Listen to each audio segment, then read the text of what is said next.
honey, you are doing everything you can. I know it's a long path and I know it might be blurry sometimes, but you have to keep doing what you really want and what you really love. Sometimes you get lost in the troubles of the sea and there's many things that you could do, a lot of waves that you could surf on, but you have to choose. And that's tough.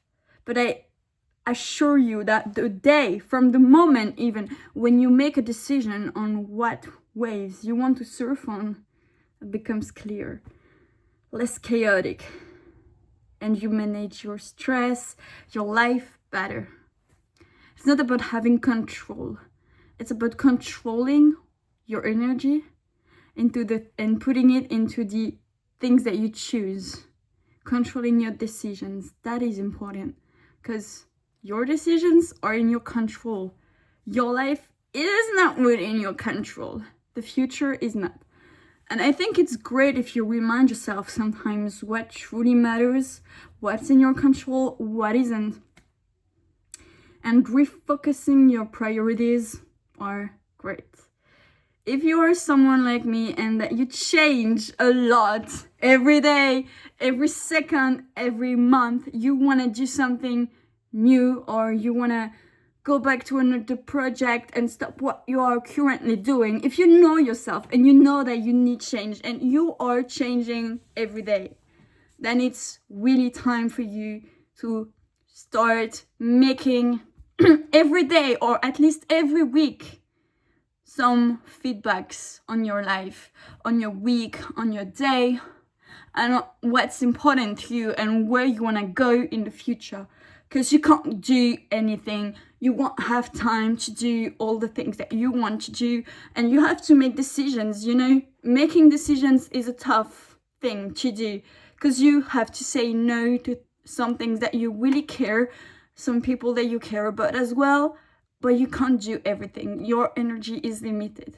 You can do everything, but not at the same time.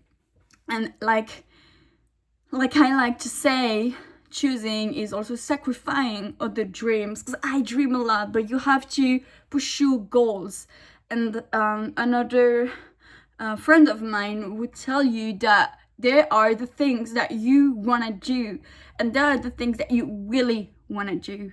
And the difference is, the things that you want to do is like, it's a bonus in your life, it's great, it's beneficial, and it's just some desires that you would be so happy to have with you, or at least you think. But you wouldn't be ready to do all it takes to get what you want. But what you really, really want, you would do anything that is in your power to get it into your life, to materialize those ideas, and that idea, plural, singular. Yeah. And that's how you can choose on decide what really is important for you, for your life. And I think that my perception of life and of the things that truly matter to me really depends on that. Like, do I want this, or do I really wanna? Because if I really want that thing, then I would have to be ready to make sacrifices and to stop doing, or stop thinking, or stop being in relationships with people that don't align with what I really want. And then if it's something that I want, I can stop. Oh my god,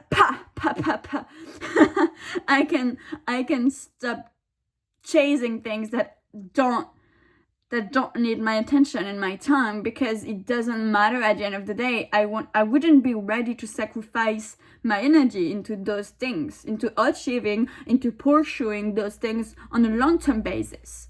I'd be ready to do it on a daily basis, sure, when I get bored, but in the end, if I am feeling so down and so sad of my life, and I'm having the baddest day I've ever had, that day, what would I do? What would I choose to do? Because I don't have any energy.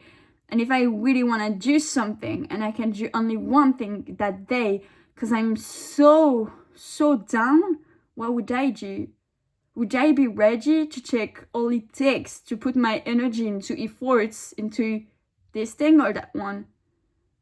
And then I know what truly matters to me. And I think anyone can know that if they really try to ask themselves the truth, the hardest questions with the even hardest answers. That's the truth. It hurts. A lie makes you happy. A lie is a safe place to be. It's comfortable and it's peaceful, at least in the moment. But once life gets busy and you told yourself so many lies that you have to get to know yourself under those lies that you told yourself and that you told everyone around you. Who are you? Who are you? We are all waiting for you to answer that question. You need to answer that question. You can't let others define you. But if you don't get to know you, how are you gonna define who you are and what's your identity? Who are you gonna let in your life? Who are your friends, your true friends, the ones that know you? Who's your family? What are your values? If you don't know yourself, who are you? Like, are you getting defined by people around you? By people who don't mean a thing to you?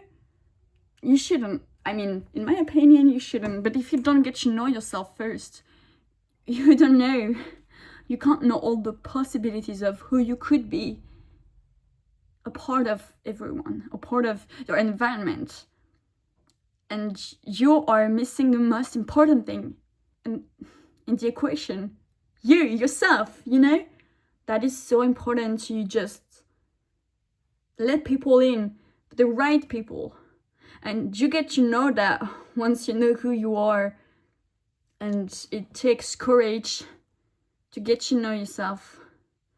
But if you really want to know what is your life, like what is your life and not what's the life of that others expect of you, then it takes courage, real courage and efforts to get to know yourself. And then one day you'll be like, oh, I know who I am. You can't hurt me. I'm who I am, with my strength, with my fucking weaknesses. But those weaknesses actually are my strength, and vice versa. And I'm proud of who I am. And you should too. But if you don't get to know you, that's how you get insecure. Yeah.